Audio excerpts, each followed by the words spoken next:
What is up, everybody out there in YouTube land? Here, the Belt Rookie checking in one more time with another video, as promised. Today is Christmas morning. Um, so my present from me to you guys is another belt review of something that I put together. This is the nickel-plated WWF scratch logo. Guess what? Who? Smoking Skull Belt. Okay, guys, you know what this is, who it belonged to. Only one man got to wear it. He was entitled to it. He had it made, Stone Cold Steve Austin. I'm going to try to make this video quick, only because kids are upstairs. They opened up all their presents, and it's getting kind of crazy up there. Hopefully, nobody won't interrupt while I'm down here in the man cave. Yeah, man. Let's take a look at it. It is let me start off by saying this. Plates.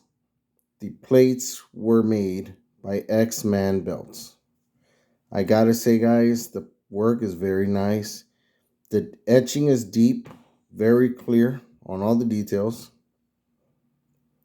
It was a pain in the ass to put this thing together because why? Well, the plates are stacked. That's right, this Smoking Skull is a stacked belt. I will go around the side so you can see how the snakes and the skull in the center, the banner, and even the side plates with the correct head and tail on there, those are all stacked as well. I only did the strap. This is a custom-made belt. Okay. I was not shooting for anything original. I just wanted an example of something a little more radical, but not gaudy or, you know what I mean, too overdone. Something Stone Cold would have been proud to have and hold and even active in the WWF at the time.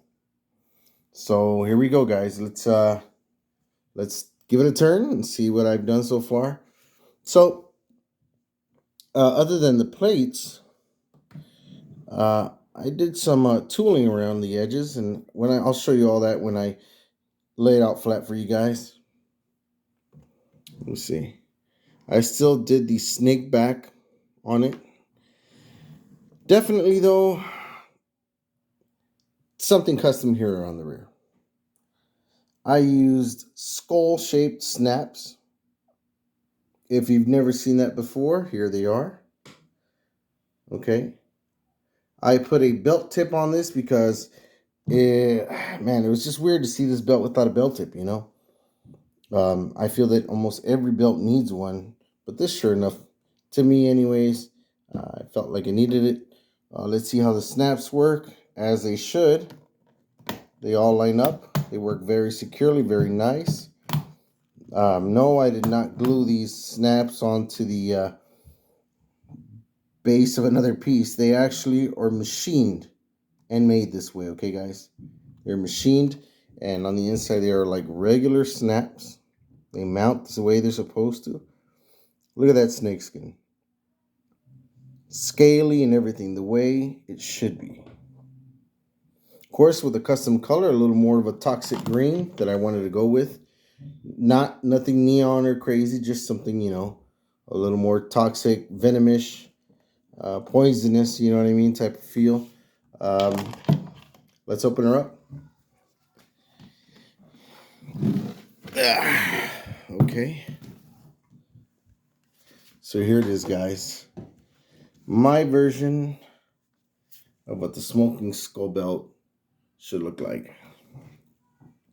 Now, a lot of people are going to say, well, we want to see a huge curve. You know what, to be honest, the owner did not want a huge curve on this.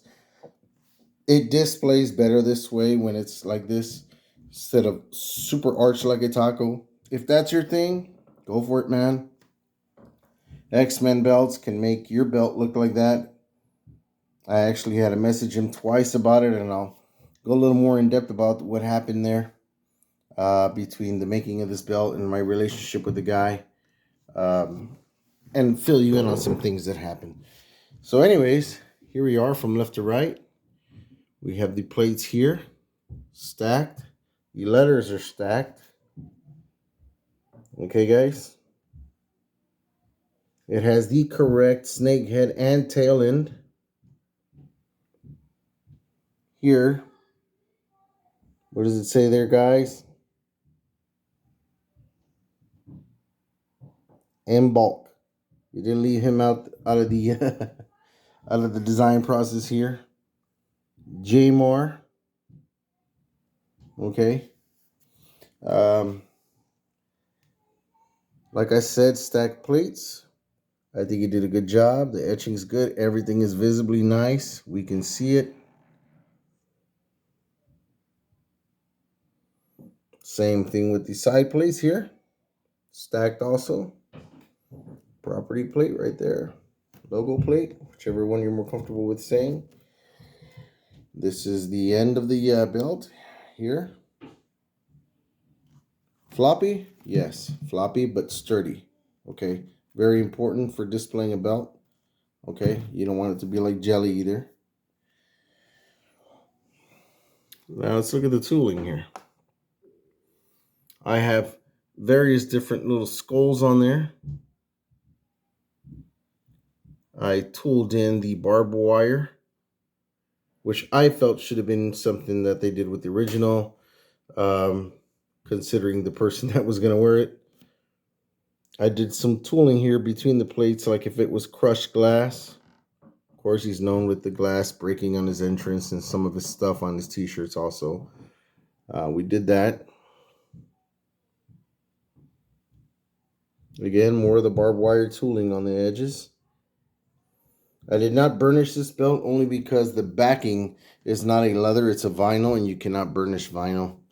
I just made a real nice, clean, straight cut. Again, here are the snaps. Very cool. Here are the skulls in different directions.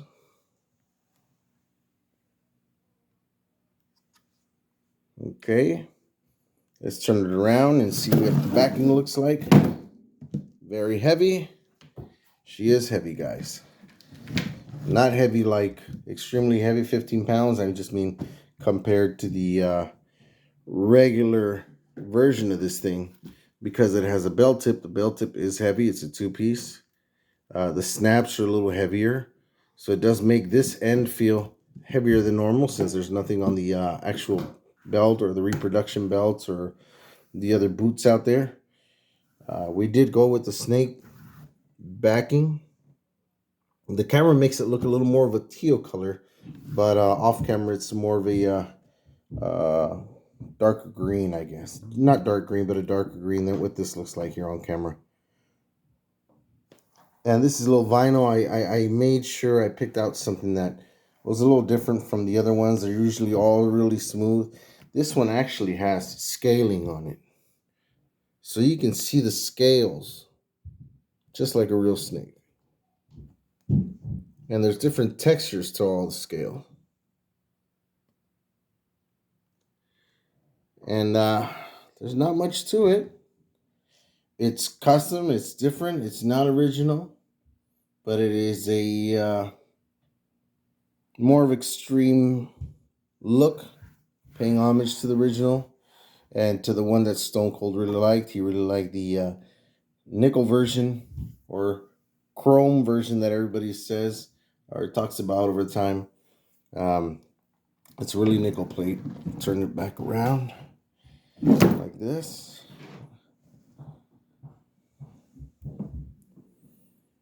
And that weight, because of the stacked plates and everything and the material, is she's coming in around 9 pounds. So not extremely heavy belt, but not a light one either. It's just nice, man. Let me wrap it up with just saying what my experience was with X-Men belts and getting these plates, guys. I waited a while.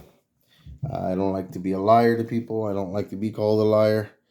I battled with getting this back to me. when the plates arrived, he did not send the belt tip or the snaps. That I had to find myself. Um, the plates, I guess the technique that some makers make is that they are drilling holes. This is, and again, maybe I missed this, I'll say it now. These are 4mm plates, and there's not a lot of room for error. So what they do is they are drilling from behind these plates and tapping in thread.